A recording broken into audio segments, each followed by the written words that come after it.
Thank you. It's good to be here, and it's a real honor to introduce my friend and mentor and tireless pioneer of the arts, Greg Wolfe. He's the founder and publisher of Image Journal, a journal for faith, art, and mystery. It's really the preeminent literary quarterly in the country these days that addresses the arts and faith movement from a biblical perspective, Judeo-Christian perspective. He's an intelligent, insightful, motivated leader in this movement and has really set the tone for many of us for more than 25 years now. Most of you probably don't realize how hard it is to keep a literary journal alive for that long. Greg Wolfe is a phenomenon that he's not only kept it alive, but it's thriving, it's expanding all the time, and has generated a wonderful annual workshop called the Glen Workshop that takes place in Santa Fe, and is a gathering of poets, composers, painters, novelists, essayists, and some really prominent figures who act as mentors in that environment. And so I hope Greg will say something about that today, because some of you will want to go to the Glen. I guarantee you it'll be a life-changing experience. So Image Journal was founded in the late 1980s, nurtured by Greg all these years. And it's really, as I said, it's taken a place of real leadership, at least in Protestant circles, and specifically evangelical circles. The arts often are kind of the weird uncle in the attic, never quite fitting in. And yet, Greg has given a voice in Image Journal to visual arts, to poetry, to fiction, and really has given us a home, artists a home, to feel that we have a spokesperson, someone who really has got our back. And that journal really is spectacular. If you haven't seen it, there are copies of it out for sale for the Gordon College book table out here, along with his new book, which I'll mention in just a moment. But before I do that, let me just say that Greg now has not only the Image Journal, but his own literary imprint, Slant, which now has 4 novels under its rubric, as well as a collection of poetry and a growing selection of really great authors that Greg is now publishing. He's written his own books as well. One that I really think everyone ought to have is Beauty Will Save the World, which is kind of the battle cry of Image Journal, and obviously is a quote also from one of Dostoevsky's great novels, The Idiot. He also wrote a wonderful biography of Malcolm Muggeridge that you can have through Erdman's, Sacred Passion, The Art of William Schickel through University of Notre Dame Press. In addition to these works, he's edited many volumes as well, including The New Religious Humanism, which hopefully you'll hear about today. And the title of his talk is, let me get this straight. Christian Humanism and the Vocation of the Artist. Thank you, Greg. Yeah, Christian Humanism and the Vocation of the Artist. He's currently researching Renaissance Christian humanists who are part of this scholarly circle surrounding Erasmus. And the title of the book, or the working title of the book that he hopes to publish, is In the Company of Good Letters, How Erasmus and His Circle of Renaissance Christian Humanists Shaped the Modern World. Greg grew up in New York City and on Boston's South Shore. He received his undergraduate summa cum laude degree from Hillsdale College in Michigan and his graduate degree from Oxford in England. He's a convert to the Roman Catholic Church and a member of Communion and Liberation, an international lay movement with strong literary and artistic output.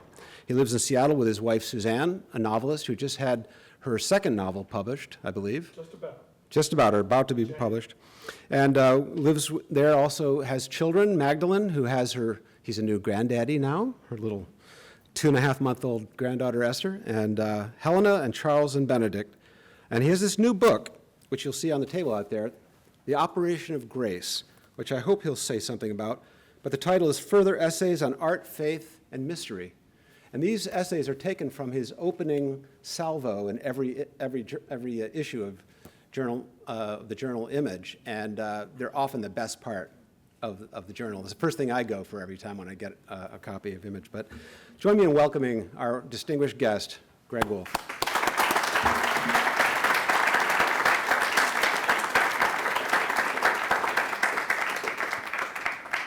Bruce, you said that was going to be a short introduction, but no, thank you, obviously. I'm happy to talk about the journal that I edit and some of our programs, such as our summer workshop, but I've got a rather full agenda here with my talk, so I might shunt that to Q&A if anyone is interested, or just individually to you chatting afterwards. So let's get on with the show. I'm honored to be speaking again at Gordon College. The last time I spoke here was about a decade ago to a convocation event, and something like 1,700 souls.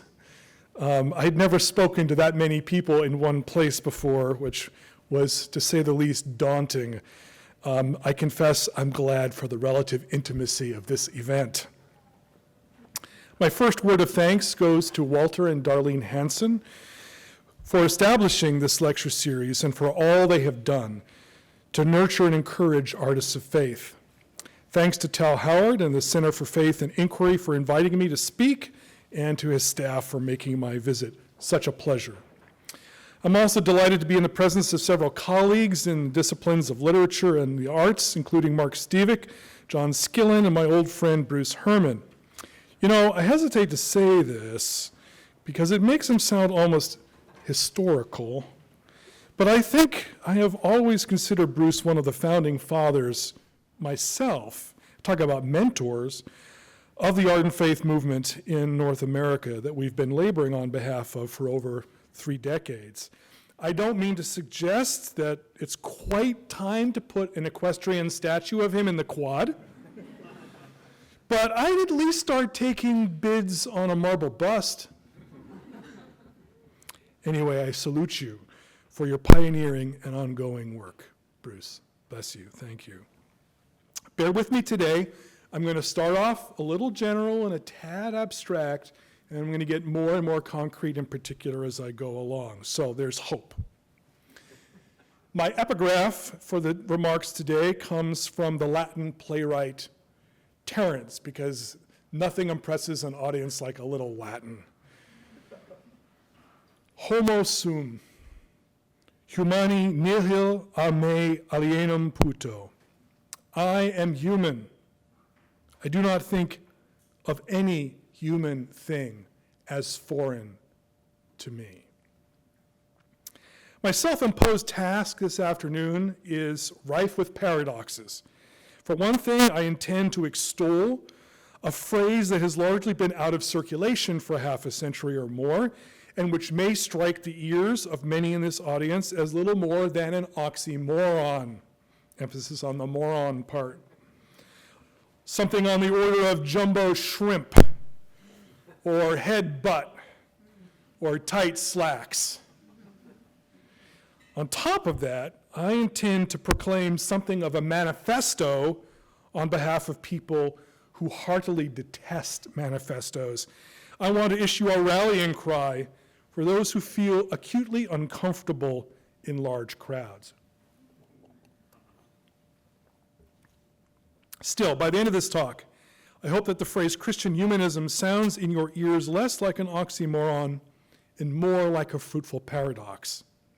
Part of the problem is that the term secular humanism has held sway in religious circles for over half a century, so much so that few have even heard the word humanism uttered in any other context.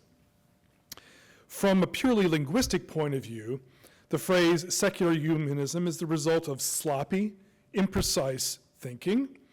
If one wants to speak of secularism, there is no need to add an additional word, much less one that has such an ancient and venerable lineage as humanism. Moreover, the simplistic binary notion that a celebration of what is human demands a denigration or a denial of God cannot long survive scrutiny. At least if you want to take a few thousand years of Western civilization into account. One only has to think of Psalm 8. What is man that thou art mindful of him?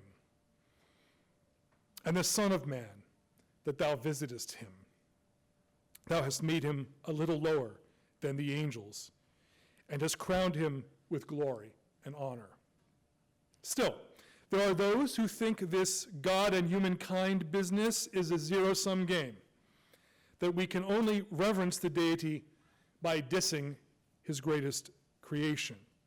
If I demur from this position, it isn't to deny the consequences of the fall, but only to say that if the piece of china shatters and needs to be reassembled, perhaps we might say healed by its maker, the pieces remain fine china. And our cooperation with the divine mender encourages us to know more intimately what these broken pieces look like and how they fit together. As a phrase in common currency, secular humanism may finally be losing ground, at least among some Christians, who have been awakened to its confused and confusing nature. But it is time for us to go a step further, to recapture a way of thinking and feeling that can help us address the crises of the present. Christian humanism as the deepest expression of the way that faith and culture ought to relate to one another. Time limitations prevent me from delving into the rich worlds of Jewish and Islamic humanism, but they do have a long and honorable history of their own and offer models for dialogue and reconciliation that have yet to be fully explored. You may be tempted to think that I'm engaging in a rather esoteric semantic enterprise here, mere fiddling with words, but I believe that a mature, sustainable vision of humanism, and for followers of Jesus, of Christian humanism, is not only timely but urgent, given the threats posed by changes sweeping across the world from religious and sectarian violence and terrorism to ideologies wearing the mantle of science and technology that endanger the very notion of human nature as a given. All of us are still reeling from the attacks in Paris and elsewhere, along with the waves of reprisals that are now being carried out. As I watched the commentary on Twitter in the hours after the tragedy, and yes, I'm on Twitter, I came across what might be called the humanist response to the horror from the mouth of the playwright John Patrick Shanley, who wrote soon after the event. "Paris has been attacked," he said. "We must become ever more civilized in response.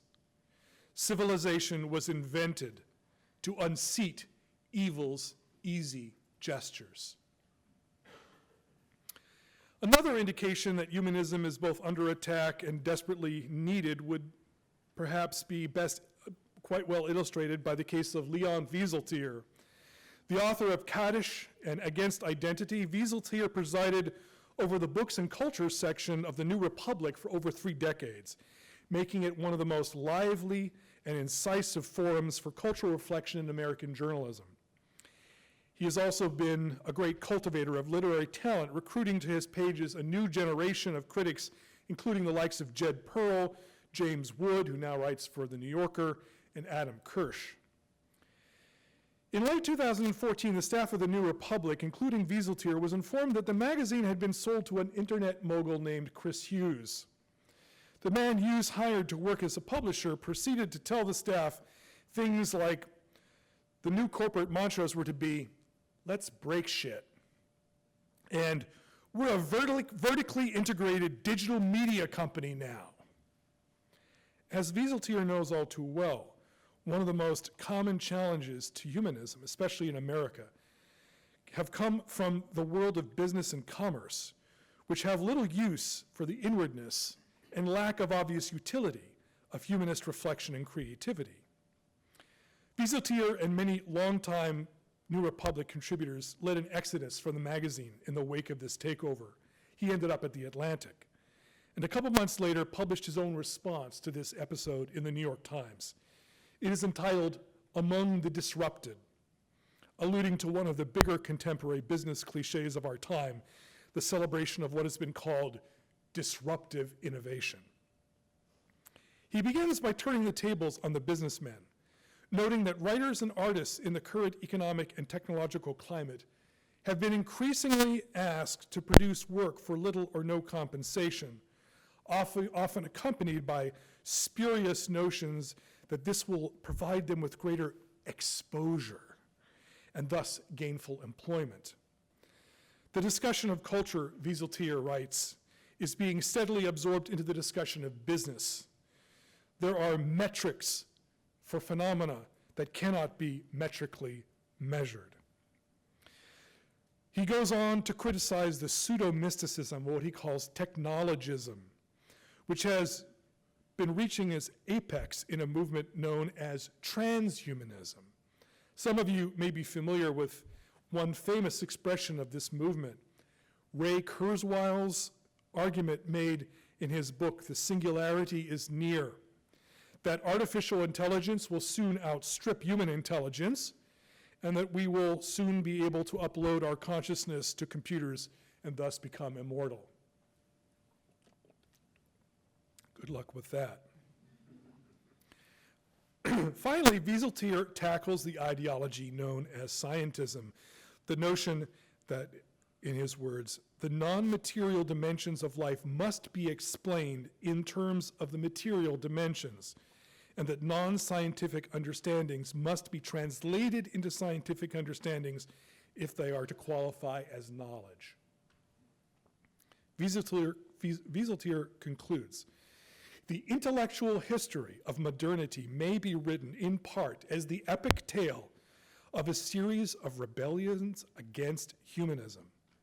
Humanism has been savaged by theists and atheists, conservatives and progressives, fascists and socialists, scientists and philosophers, though it has also been propounded by the same diversity of thinkers. Who has not felt superior to humanism? It is the cheapest target of all. Humanism is sentimental, flabby, bourgeois, hypocritical, complacent, middlebrow, liberal, sanctimonious, constricting, and often an alibi for power. Now, I want to come back to that rebellion towards the end of my remarks, but before I move on completely from Wieseltier, let me note that he provides, in that New York Times essay, perhaps the most concise definition of humanism I've ever encountered. It is, he says, personal cultivation by means of textual study and aesthetic experience. Those 10 words say a great deal and allude to a rich cultural history spanning millennia. The words humanism, humanist, humanities all refer to the ways that we encounter the concrete particulars of experience that literature and art provide us.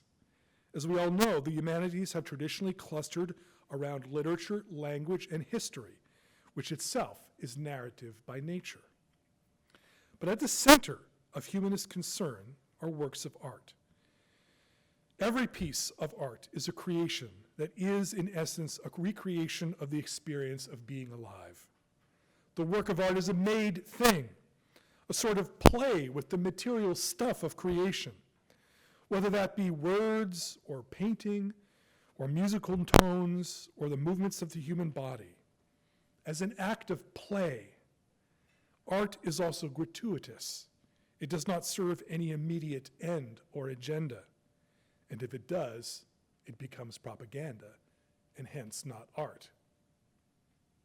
From Plato onwards, works of art have been understood as a mysterious locus where form and content meet, where meaning is inextricably woven into the very stuff of which it is made. The work of art is both a mirror holding up an image of the world and a lamp that mysteriously enables us to discern meaning within that picture. The process of contemplating and puzzling over works of art calls on us to use our imaginations and complete the transactions with our own active reflection and judgment. As we interact more confidently and insightfully into works of art, we achieve what Wieseltier called personal cultivation. We become aware of how metaphor and symbol add layers of meaning to a work, and we gain the ability to read between the lines, to see irony, ambiguity, and mystery. For the past 500 years, the humanities have educated citizens by offering them the guidance they need to become cultivated in this way. Literature and the arts, while they are only a subset of any culture, remain at the center of the larger set of habits and practices that make up a culture. Where then might religious faith enter into this equation?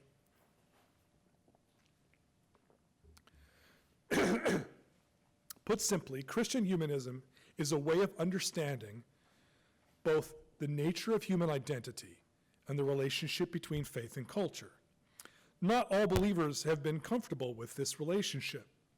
The early church theologian Tertullian once famously asked, "What has Athens to do with Jerusalem?" And yes, I know about this group on campus with that name. Thank you. Great minds think alike. I wrote that before coming here. What has Athens to do with Jerusalem? Meaning, what does human reason and culture have to do with divine revelation? His question remains a remarkably persistent strain within Christianity itself, down to the present day, the suspicion that worldly culture is either worthless or even inimical to revealed truth. Oddly, Tertullian didn't seem to consider the example of Scripture itself, which tells us, among many other things, that no less a personage than St. Paul himself found it worthwhile to climb Mars Hill in Athens and discourse with the philosophers there, showing profound respect for the value of their own concepts and language, and believing that in using their language, he could build a bridge toward revelation. In short, tempting as it might be to believe, there is no such thing as a culture-less Christianity. The process of enculturation begins with the Gospel of John, with its reference to the Greek concept of logos. Or you might say, for that matter, that it begins with Matthew's Gospel, which begins with genealogies tracing an ethnic and cultural heritage. Another big question we don't have time for is the way theologians and other thinkers have pondered the way Scripture and church tradition have privileged certain cultural forms over others, but that's the subject for another Center for Faith and Inquiry talk. Excuse me. The scholar Virgil Nemoianou has written, "For the Christian humanists, culture is seen as a kind of crossroads where the spiritual, social, historical, and psychological collide. For them, the human being individually and the human species collectively act as a key, as the intersectional locus where all areas of the cosmos can meet. At this crossroads, Christian humanists believe culture actually behaves as a powerful mediating force between the creaturely and the divine. Thus, aesthetic culture is that which seeks to articulate the opening toward transcendence that appears as a constant in all human societies known to us. Ultimately, then, the question is not whether faith can do without culture, but what kind of culture do we wish to cultivate? Pope Paul II once said along these lines, "A faith which does not become culture is a faith not fully received, not thoroughly thought through, not faithfully lived out." For the Christian humanist, every aspect of human culture in any place or time, no matter how pagan or strange it may appear, can be addressed by faith. Nothing is off limits. In that sense, the Christian humanist believes in dialogue, or a dance, if you will, in which both partners enrich each other, as when ancient Christian basilicas grew up on the sites of pagan temples. The reason so many Christian humanists throughout the centuries have embraced this interweaving of faith and culture is that their faith itself underwrites this vision. Christianity, after all, is grounded in the doctrine of the incarnation, Jesus Christ as true God and true man. It is precisely from this mysterious paradox that our faith arises. One reason some have actually been uncomfortable with the incarnation is that this mystery affirms not only the value of God, but the value of humanity itself. in particular, along these lines, I always love the Athanasian Creed. It's less well-known than the Apostles' or the Nicene Creed, but there's this moment in the Athanasian Creed which is talking about the unity of God the Father and God the Son. And it says that they are one, not by the descent of the godhood into man, but by the raising of man into godhood. That's considered very orthodox Christian creed, the Athanasian Creed, not exactly out there. I digress. It is no use saying you believe in the incarnation if you are only going to take a Gnostic approach and denigrate human nature in favor of some abstract spirituality. The incarnation is about Godhead inhering in flesh and blood and all the frailty and drama that this implies. And again, I think of St. Paul's great image of kenosis, the emptying of the Godhead as the incarnation takes place in history. That emptying means being subject to the frailty and the weakness of our limited creaturely nature. To the Christian humanist, the incarnation is the paradoxical meeting of two natures, mysteriously enables us to understand the many dualities we experience in life: flesh and spirit, spirit and letter, nature and grace, God and Caesar, faith and reason, justice and mercy. Down through the centuries, Christian humanists have sensed that the incarnation gives us an image of perfect balance, an equilibrium from which we too often diverge. That's why they are driven to seek balance. They know that the incarnation calls us to avoid extremes and live in what is often a difficult balancing act. So one way to frame this would be to say that when the emphasis is placed on the divine at the expense of the human, I call this the conservative fault. Jesus becomes an ethical authority figure who is remote from earthly life and experience. The verticalist, that's my rather awkward invention, the verticalist emphasizes law, rules, arguments, abstract ideas. But when Christ is thought of as merely human, the liberal error, he becomes little more than a superior social worker or popular guru. The horizontalist is all about experience and empathy, but allows that to cloud her judgment about underlying issues of order and morality. The problem is that the extremes are attractive to people. They often seem more pure, more radical. And to be honest, it's hard to maintain one's balance, to walk the tightrope between these polarities of flesh and spirit, of justice and mercy. But that is precisely why, for people of faith, the tradition of Christian humanism is a perennial need, because the lure of ideology, the fundamentalisms of left or right, will always be there. When Pope Francis spoke to the Italian bishops last week, he did so in Florence, Italy, in many ways the world capital of Christian humanism. And that is precisely the topic he addressed. The two threats to Christian humanism, he said, were Pelagianism and Gnosticism, or, roughly speaking, because we don't have a lot of time, the horizontalist error, relying too much on human resources, and the verticalist error, denigrating the flesh in favor of abstracted faith. By the way, as an aside, Wieseltier, a Jewish thinker, notes in the New York Times essay, humanism is not the antithesis of religion, as Pope Francis is exquisitely demonstrating. But now, as I head towards the latter part of my talk, it behooves me to become less abstract and a little more concrete, at least if I'm to take my own advice. Always a dangerous enterprise. Who are the great Christian humanists? It's a tradition that has flourished at different times in my estimation.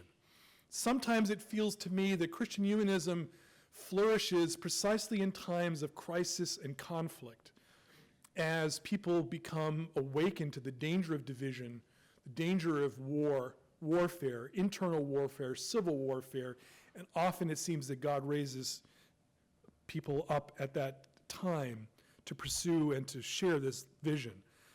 And we could point to many different figures over the years, and really we could spend the whole rest of the time talking about candidates. You could say St. Augustine, with his dialogue with Platonism, is one such Christian humanist, with his fascination for rhetoric and language. One could speak of the Cappadocian theologians, Basil, Gregory of Nyssa, Gregory of Nazianzen.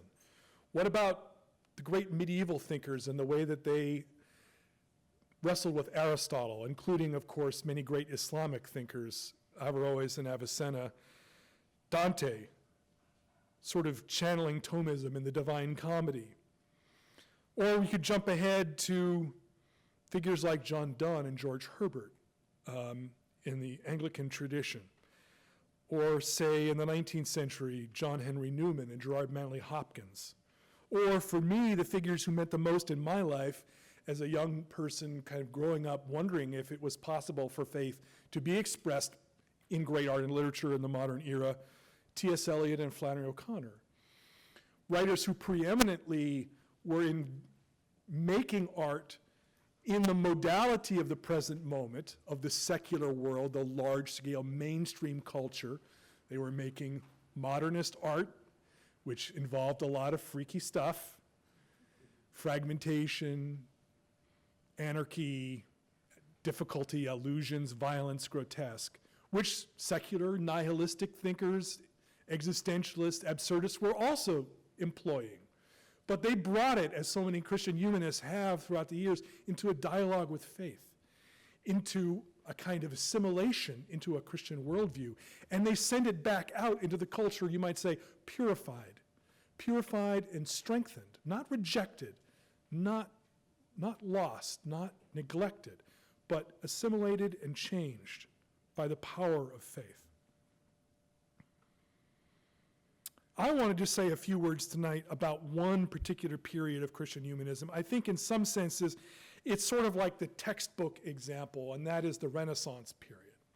Some of you have heard of Renaissance Christian humanists like Desiderius Erasmus, Thomas More. I think of their mutual friend, the painter Hans Holbein the Younger, who kind of embodied humanism in paint. Many others, Johannes Reuchlin, probably the greatest scripture scholar of his era. Reuchlin was not only fluent in Hebrew and Chaldean, but was somebody called upon by popes and cardinals to say things like, could you write a position paper on whether we should keep burning Jews? And of course, he wrote thousands of pages, more or less, which you could summarize as, no, don't do that. I think of people like the Spanish humanist of the Renaissance, Vives, who wrote the first major work on the importance of the education of women and a serious treatise on educating women. Thomas More's daughter, Margaret More, was considered the most educated woman in Europe. She herself translated the works of Erasmus into English. You can see this sort of humanist gig going on, right? An awareness of where bridges need to be built, an awareness of where division exists and connection needs to be made. I think one of the things that ticks me off is the myth that is still deeply enmeshed in people's minds, even in the 21st century, that was first started by the 19th century historian Jakob Burckhardt, who in his book on this Italian Renaissance more or less said the Renaissance was humanism as secularism. It was about the glory of man for the glory of man's sake. The only problem with that argument is that a century of brilliant historiography on the part of people of many different backgrounds, including non-believers, has utterly destroyed the myth that the Renaissance was suddenly a move towards secularism. It's a calumny and a lie. But pinch a Christian And we are likely to have imbibed that at somewhere. Oh, the Renaissance, even C.S. Lewis gave into this in a way. Bad, C.S., bad.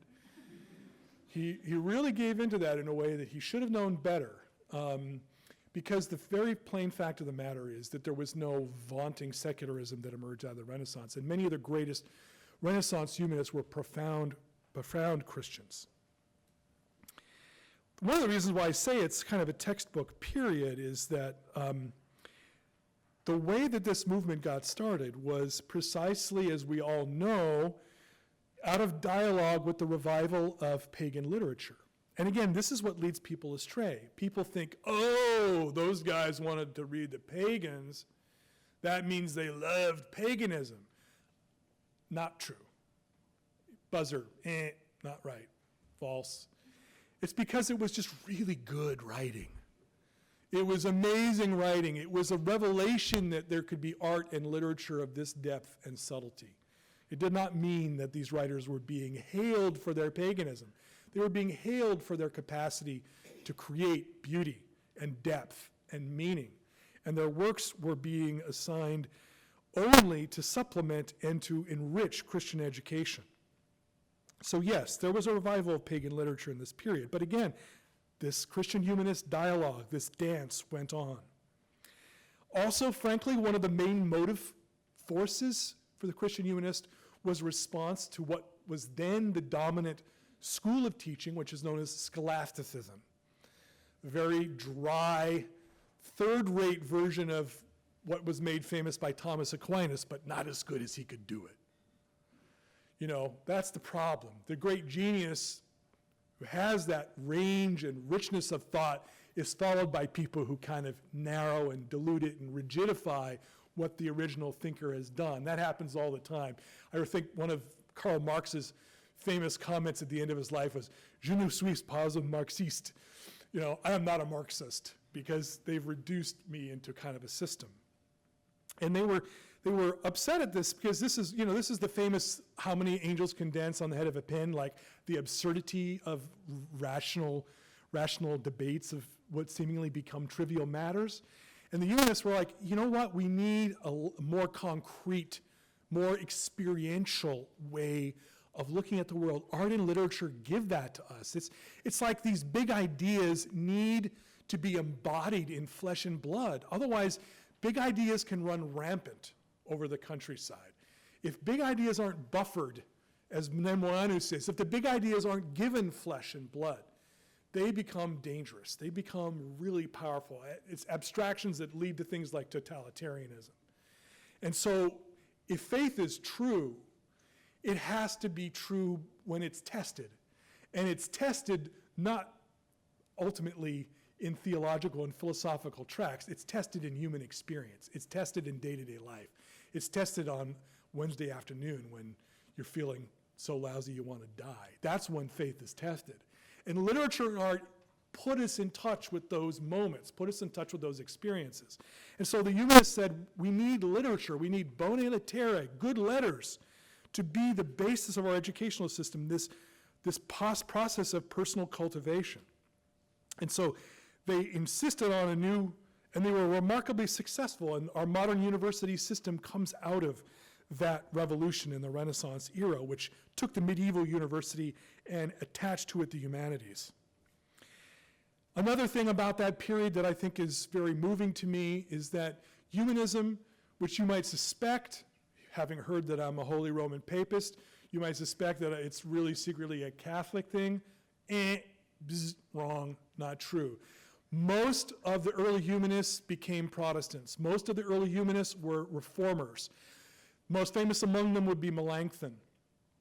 And most of the early Protestant Reformed educational programs for decades after the 95 Theses went up were pagan, Latin, textually based programs of education. So, in fact, Erasmus was considered a quasi-reformer. Luther got ticked at him and said, man, come on, you're the one who's been railing against monkish superstition and the excesses of piety, and you are talking about simplicity of spirituality. Heck, you translated the scripture. you are our guy. And of course, Erasmus sort of wanted to reform from within. He couldn't go that way, and ultimately he had to break with Luther, but not before he wrote the Pope saying, he wrote to Luther saying, chill, dude, okay? Chill, slow down, tone it down, we can do this thing. And he writes to the Pope and says, hold your horses, don't do those excommunications quite yet, we can do this thing. To me, I'm kind of being a little facetious. To me, God knows that in his plan of providence, much good came out of the Reformation. I still feel that even those of us on that side of the aisle should understand that moment in tragic and poignant lights too, as the breaking of the body of Christ that brought good, but also heartache and division that many of us have struggled our lifetimes to try to heal in various ways. So the poignancy of these Christian humanists, More, Erasmus, trying to say, slow down, you culture warriors of the Renaissance, there are ways that literature can make us see things more concretely, stop fulminating your abstractions, and you just get escalated in your rhetoric, and it gets to be civil war, and soon it'll be bloody war. They lost the argument. It's really tragic. But they gave us so much. They gave us a legacy of thought and reflection. For example, one of the things that they gave us was because the humanists loved language so much, and they studied the difference in language and diction used in different time periods, they suddenly became aware that even something like Latin wasn't a timeless language. It had cultural inflections. So one of the things that happened, you might say, is the discovery of history through language. That is, language suddenly took that more eternal, medieval, everything is sort of the same through history. And suddenly, through the study of how language changes, the humanists said, oh man, things do change, cultures change, circumstances change. Those have an impact on how we understand these words. And so out of linguistics, out of literature comes history, historiography. And I could go on, many different aspects of this period. So bad were these conflicts, so ferocious and vicious and ultimately bloody were they, that thinkers like More and Erasmus found themselves increasingly driven to irony and ambiguity as a way of trying to tone down the abstractions, tone down the pronouncements, and call people into an engagement with truth as mystery. Truth as something that takes time and life experience and fear and trembling to arrive at, rather than slamming of tables with fists. So, for example, think of Utopia, The Mysterious Utopia by Thomas More. Or now, I'm going to give you, in the last few minutes of my talk, another and most concrete, I hope, part of my talk, a little exemplum of what I'm talking about by trying to say something about a very little-known book. It's a tragedy that's not better known even in the curriculum these days, and that is Erasmus's own very funny book called The Praise of Folly. In the summer of 1509, as he lay sick in bed, Desiderius Erasmus decided to pass the time by producing a literary gift for his friend and fellow Christian humanist Thomas More. Within a week, he had completed the Encomium Moriae, which can be translated as either the praise of More or the praise of folly. A bestseller in its own time, The Praise of Folly is little read today. Written before the rise of the novel, it lacks the sort of picaresque narrative structure that makes a book like Voltaire's Candide accessible to the modern reader. The Folly was written in an obscure but form beloved in the Renaissance, the Oration. We'd call it a lecture, delivered in front of an audience by the personification of Folly herself. Not exactly a scintillating format for modern sensibilities, and that's one of the reasons we don't read it. But if you change the analogy and think of the Folly as an extended stand-up comedy routine, closer to a Louis C.K. or Eddie Izzard special on cable TV, than a novel, it is possible to find a way in. And there are few books with a more urgent and immediate bearing on our current circumstances than this hastily penned satire. Concealed within its comic riffs lies a vision of faith that speaks to an ideological age like our own. Folly's declamation is ostensibly a prolonged exercise in irony, since whatever folly praises is foolish, and whatever she condemns is wise. Say it with me now, people. No, just kidding. Or so some might think. But in fact, what Erasmus gives us is a protean work that contains numerous changes in tone, subject, and approach, so that the reader is never absolutely sure of her footing. As James McConaughey has aptly put it, there are, quote, stretches in the folly that invite the reader into a kind of intellectual vertigo. In his dedication to Moore, Erasmus anticipates criticism for his sarcasm. He believes that reasonable men allow for an element of sarcasm so long as it stays within the bounds of decency. But what really bothers him, quote, is the sensitivity of present-day ears which can bear to hear practically nothing but honorific titles. Moreover, you can find a good many people whose religious sense is so distorted that they find the most serious blasphemies against Christ more bearable than the slightest joke on Pope or Prince. You know anyone like that?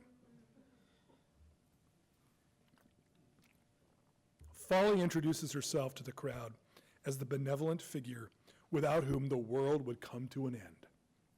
Her words are credible, she argues, because I am myself wherever I am. Being folly, she has none of the pretensions of those who consider themselves wise. Folly goes on to prove that just about everyone can be counted on as one of her followers: the old, the young, women, the gods, soldiers, artists, and scholars. After disposing of kings and courtiers, possessed as they are by obsessions with hunting, gambling, and war, Folly moves on to those who are taken in by fictitious marvels and miracle cures, those who seek imaginary pardons, magic signs and verses, and even the cult of the saints. The list of nostrums reads like a catalog of modern therapeutic, fundamentalist, or New Age spiritual quick fixes. Folly's take on philosophers, half blinded by their obsession with esoteric quiddities, and theologians, quote, a remarkably supercilious and touchy lot, could be a Dennis Miller rant about our own self-aggrandizing intellectual elites. Christ's apostles, Folly declares, would need another Holy Spirit in addition to the first one in order to teach them all the labyrinthine ideas of these scholars. Anything that leaves the clouds of abstraction and descends to earth, anything that is that touches on concrete human experience, is in danger of being censored by these theologians as heretical. This proposition is scandalous, they say. This is irreverent. This smells of heresy. This doesn't ring true. Folly concludes her routine by celebrating the biblical passages that pay tribute to folly. Here, Erasmus truly causes readers to feel a sense of vertigo. So long as Folly seemed to be praising what we in real life would condemn, the nature of the allegory was straightforward. But in citing the many passages in the Bible that ask believers to become like children and fools, the allegory gains a new twist. God's foolishness is wiser than men, Folly reminds her audience. The doctrine of the cross is folly to those who are perishing.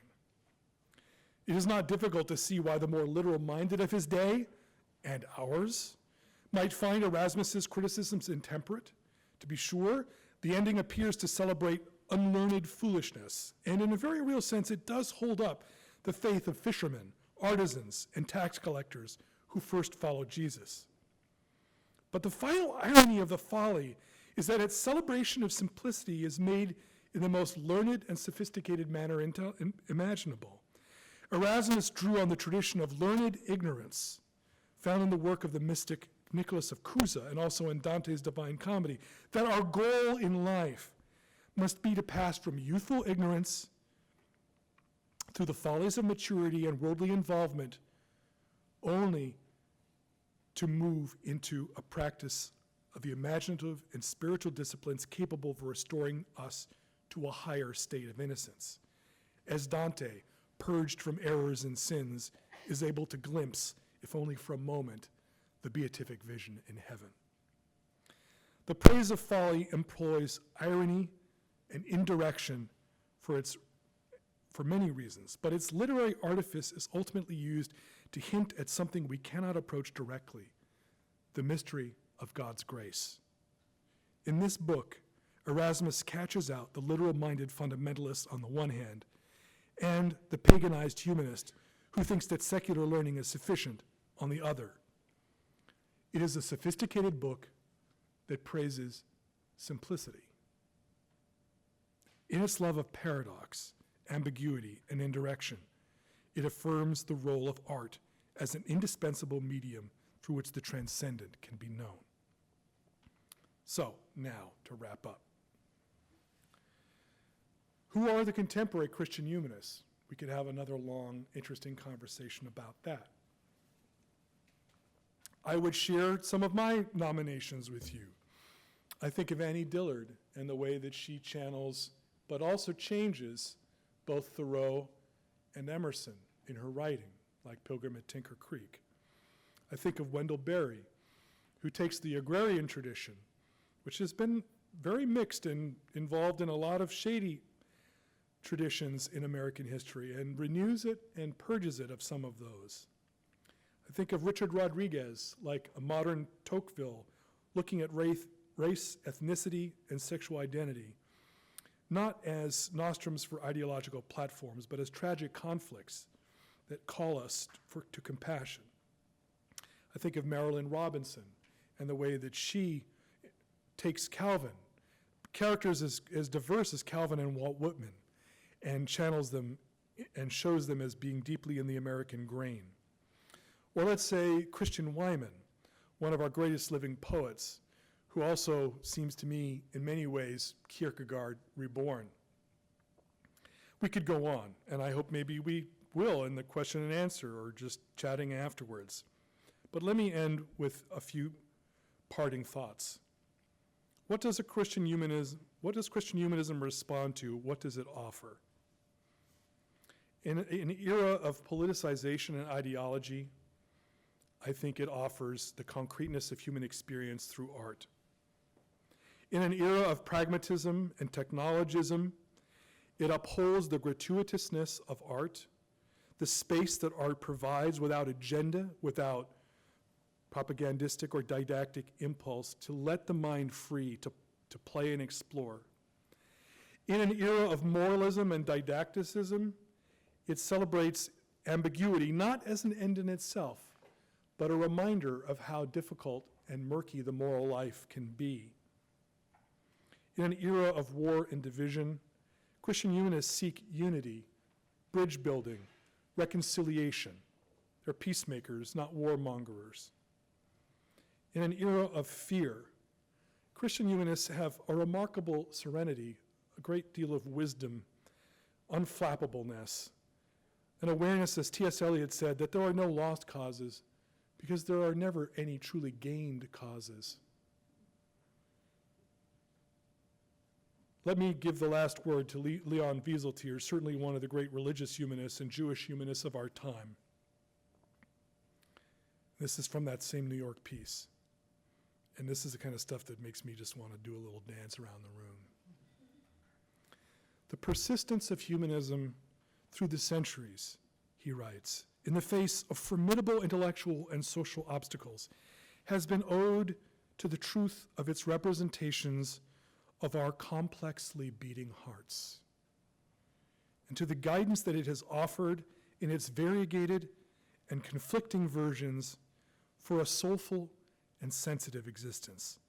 There is nothing soft about a quest for a significant life, and a complacent humanist is a humanist who has not read his books closely, since they teach disquiet and difficulty. In a society rife with theories and practices that flatten and shrink and chill the human subject, the humanist is the dissenter. Never mind the platforms. Our solemn responsibility is for the substance. Thank you very much.